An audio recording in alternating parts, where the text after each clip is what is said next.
এই ভাই, হ্যাঁ ভাই, এটা কি লেখছে কোথায় আনছে? এটা তো ভাই কে লেখছে? আরে ভাই হে লেখছে। আরে ভাই এটা কে লেখছে? আরে ভাই আপনি বুঝতেছেন না, এটা হে লেখছে। আরে ভাই আপনিও বুঝতেছেন না এটা কে লেখছে? ধুর বিয়া ভাই, এটা হে লেখছে। আরে ভাই এটা কে লেখছে? ভাই একটু এদিকে আনছে। হ্যাঁ, কি সমস্যা ভাই? ভাই এটা কি লেখছে? ও, এটা তো কে লেখছে? কে লেখছে? হ্যাঁ, ভাই আমি এটা কইতাছি এটা কে লেখছে, ভাই আমার ডাক দিয়া কইলো।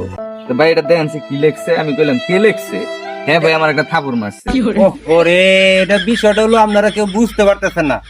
এটার বিষয়টা হলো এই অক্ষরটাই হচ্ছে কে, মানে এটা ইংলিশের লেখা, এটা কে, এই হলো বিষয়। আপনারা তো ভুল বোঝাবুঝি করছেন।